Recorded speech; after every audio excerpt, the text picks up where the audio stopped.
Bismillahirrahmanirrahim. Kesultanan Cirebon.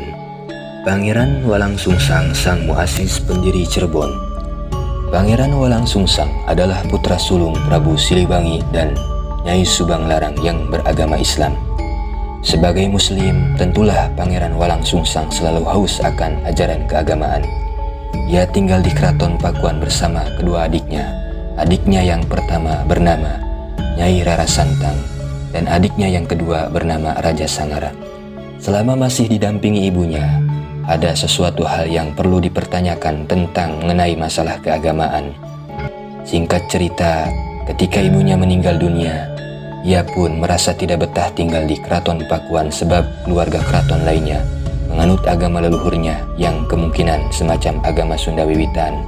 Sebagian lagi ada yang menganut agama Buddha dan agama Hindu. Dengan mengutarakan kesepian dirinya, Pangeran Walangsungsang pun akhirnya memohon diri kepada sang ayah anda Prabu Siliwangi untuk berkelana, mencari guru agama Islam yang lebih tinggi ilmunya. Prabu Siliwangi pun memaklumi akan hasrat keinginan anaknya itu. Dengan berat hati, Pangeran Walangsungsang diizinkan oleh ayah andanya untuk berkelana. Pangeran Walangsungsang menempuh perjalanan untuk mencari guru agama hingga ke Gunung Merapi. Akan tetapi, di Gunung Merapi ia mendapati petunjuk agar pergi ke Gunung Dieng yang berada di Provinsi Jawa Tengah. Di Gunung Dieng bertemu dengan Ki Danusetra.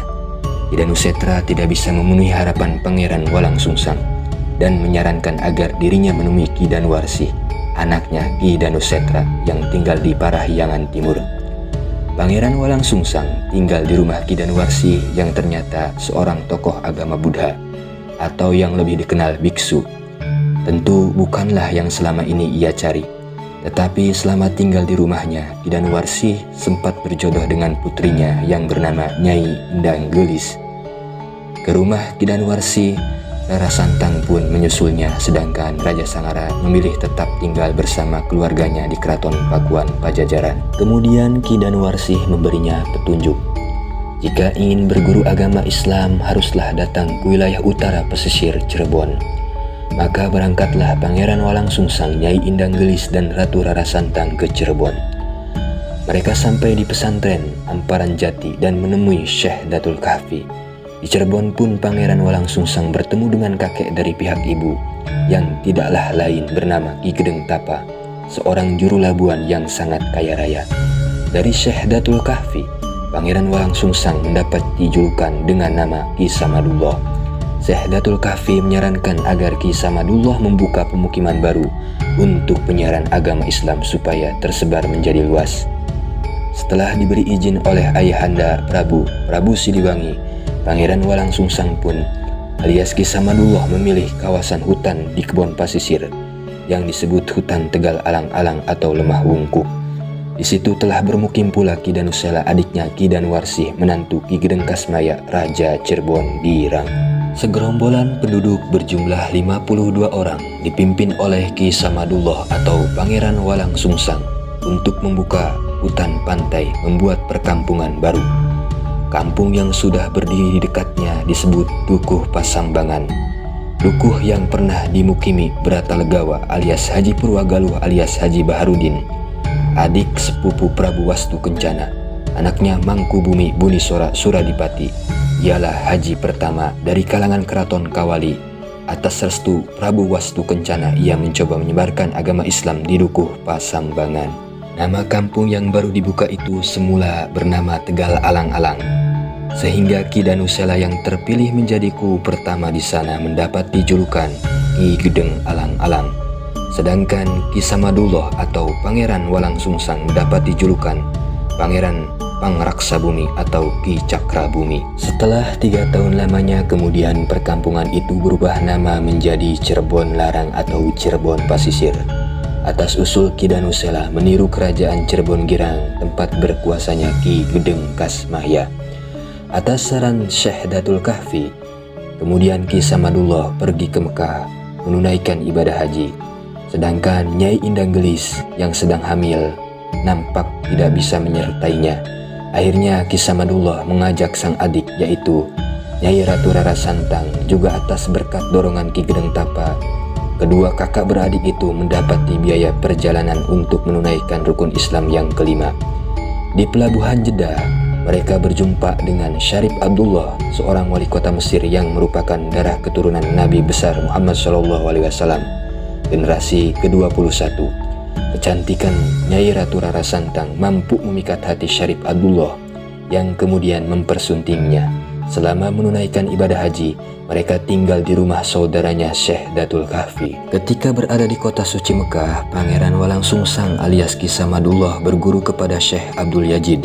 Sedangkan Ratu Rara Santang ikut dengan suaminya ke kota Mesir.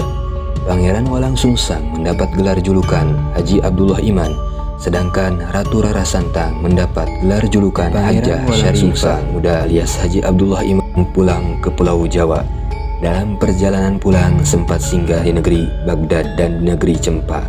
Di negeri Cempa, Haji Abdullah Iman berguru kepada Syekh Ibrahim Akbar. Kemudian Syekh Ibrahim Akbar menjadikan beliau sebagai seorang menantu. Kemudian pulanglah ia kembali ke Cirebon Pasisir. Istrinya yang menunggu di Cirebon yaitu Nyai Indang Gelis telah melahirkan seorang putri yang kelak akan diberi nama Nyai Mas Pakungwati. Haji Abdullah Iman akhirnya menjadi guru agama Islam di Dukuh Cirebon Pasisir. Oleh Ki Danusela, Haji Abdullah Iman dijadikan menantu dijodohkan kepada putrinya yang bernama Ratna Riris. Nama itu dirubahnya menjadi Kancana Larang. Prabu Siliwangi sangatlah merestui inisiatif putra sulungnya itu. Kemudian diutuslah Ki Jagabaya untuk menyampaikan tanda kekuasaan untuk putranya yang bernama Pangeran Walang Sungsang alias Ki Samadullah alias Haji Abdullah Iman mendapat nama nobat dari sang ayah Prabu Siliwangi dengan sebutan Sri Mangana. Pada rombongan Ki Jagabaya ikut pula adiknya yang bernama Raja Sangara. Ketika Syarif Abdullah, suami Nyai Ratu Rara Santang wafat, Rara Santang kemudian kembali ke Cirebon disertai seorang putra dari Syarif Abdullah. Kemudian putra itu dinamai dengan nama Syarif Hidayatullah yang lebih dikenal dengan Kangjeng Sunan Gunung Jati. Cara penyebaran agama Islam yang dilakukan oleh Pangeran Walang Sungsang atau Haji Abdullah Iman diupayakan seakrab mungkin dengan hati nurani masyarakat Sunda pada waktu itu. Contoh yang paling jelas adalah dalam memberi nama pada sebuah masjid. Masjid yang pertama didirikan Pangeran Walang Sungsang yang terletak di tepi pantai diberi nama dengan nama Masjid Jalagrahan, artinya rumah air. Istilah-istilah keagamaan lama yang pokok tidak diganti, supaya agama baru itu terasa akrab seperti surga, neraka, puasa, sembahyang, netepan, ngaji, pujian, guru. Hanya isi dan maknanya disesuaikan dengan ajaran-ajaran Islam.